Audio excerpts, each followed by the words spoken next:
당신의 사연에 공감하고 경청할 수 있는 사람, 이런 변호사들이 함께 일하는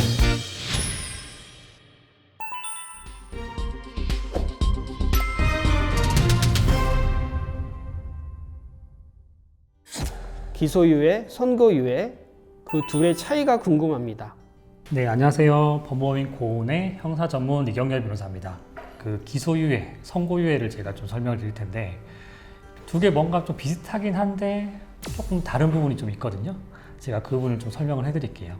기소유예는 선고유예는 둘 다 처벌을 해야 되지만 여러 가지 사항들을 고려해가지고 처분을 내리지 않겠다는 거니까 당연히 좋은 의미를 가진다고 생각하시면 되세요. 제가 좀 실제 사례를 좀 들어드릴게요. 재작년에 제 의뢰인이었는데 술을 거하게 드시고 이제 고속버스를 타고 지방에 있는 집으로 내려가는 중이었어요. 근데 술이 취하다 보니까 비틀비틀했겠죠. 그러다가 옆에 있는 여성분의 허벅지를 딱 만진 거예요. 그것도 고의로 만진 건 아니고 비틀비틀 거리다 술 취해서. 했더니 그 피해 여성분이 경찰 신고를 해서 그 버스가 그대로 경찰서로 갔습니다.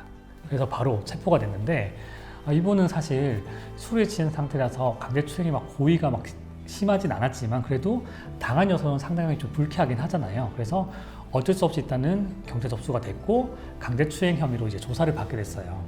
근데 그분의 문제가 전과가 생기면 안 되는 특수한 어떤 일을 좀 하고 계셨거든요.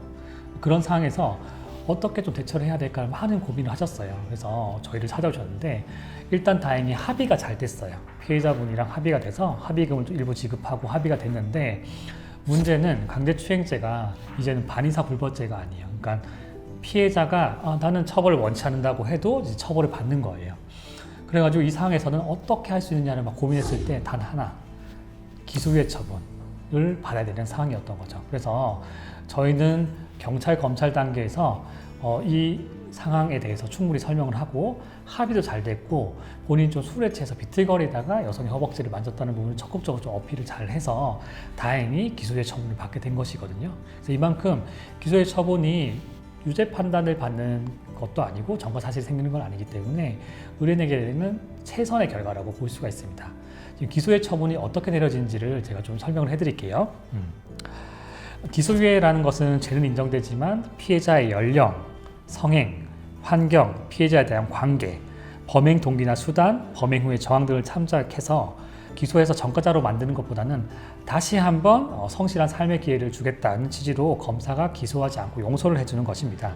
그래서 기소유예 처분을 딱 받으면 불기소 결정서라는 걸 받게 돼요. 불기소 결정서라는 건 기소하지 않겠다는 거죠. 거기 이제 내용을 보면은 이러이러한 이유로 정상 참작이 돼서 기소하지 않겠다는 내용이 포함되어 있습니다. 그래서 수사 경력 자료에는 5년 경과 뒤면 이런 내용들이 모두 삭제 폐기되게 돼 있어요. 그래서 검사가 기소를 하지 않겠다는 내용으로서 성과가 생기지 않는다는 아주 특별한 의미가 있는 처분입니다.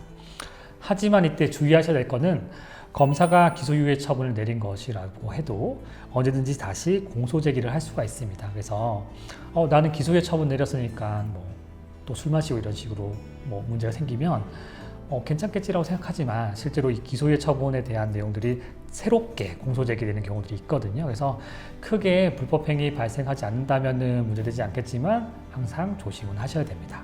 그리고 기소유예 처분 중에서 그냥 단순하게 일반 기소유예 처분이 나오는 경우도 있지만 마약 범죄, 또 성범죄처럼 좀 이제 재범 가능성이 또 높은 범죄들에 대해서는 교육 조건부 기소유예 처분이 나오기도 해요. 그러니까 교육을 받은 걸 조건으로 해서 기소유예를 내려주겠다는 거죠. 그래서 일정 시간이 딱 정해져 있어요. 20시간 딱 정해서 교육기관에서 교육을 받으면 그 조건부로 기소유예 처분을 내려주는 것이고 만약에 그 교육을 성실하게 이행하지 않는다고 하면은 기소될 수도 있습니다. 선고유예를 제가 또 설명을 드릴게요. 네, 선고유예는 1년 이하의 징역이나 금고, 자격정지 또는 벌금의 형을 선고할 경우 형법 제51조 각호의 사항, 즉 피해자의 연령, 성행, 환경, 피해자에 대한 관계, 범행의 동기나 수단, 범행 후의 정황 등을 참작해서 개전의 정상이 현저할 때에 내리는 처분으로 법원의 판결로 내려지고 있고요. 2년의 유예기간이 경과되면 면소, 즉 소송이 종결되는 것을 얘기합니다. 그러니까 선고유예도 면소와 동일한 효과가 있기 때문에 흔히 얘기하는 전과가 생기지는 않는다고 보시면 되세요. 기소유예는 이제 검찰 단계에서 내려지는 건데 선고유예는 법원 재판 단계에서 내려지는 거예요. 그래서 재판을 받아야 되는 부담이 좀 있죠. 그리고 공소 제기가 돼서 재판에 직접 출석해야 되고 그 오랜 기간을 거쳐서 선고유예를 받아야 되기 때문에 가능하다면 기소유예를 받는 게 의뢰인한테 더 유익하다고 생각이 듭니다. 선고유예도 사실 좋은 결과예요. 선고유예도 사실 기소유예보다는 확률이 더 낮거든요. 그래서 제가 항상 말씀드리는 부분은 기소유예가 나올 수 있는 가능성이 있는 사건이라면 경찰, 검찰 단계에서 변호사를 선임해서 대응해서 기소유예를 받으시라고 권해드립니다. 왜냐하면 선고유예는 저희가 진행해봐도 나오기는 하는데 정말 가능성이 좀 낮은 편이에요. 기소유예보다는. 그래서 공소 제기돼서 재판까지 받지 마시고 가능하다면 초반에 좀 대응을 잘 하셔가지고 기소유예를 받으시라고 추천을 드리겠습니다. 네, 오늘 준비한 내용 여기까지고요. 오늘 영상을 통해서 기소유예와 선고유예를 좀 정확하게 이해하셨으면 좋겠습니다. 이번 데스크로 다음 시간 더 유익한 내용으로 찾아뵙겠습니다. 네, 감사합니다.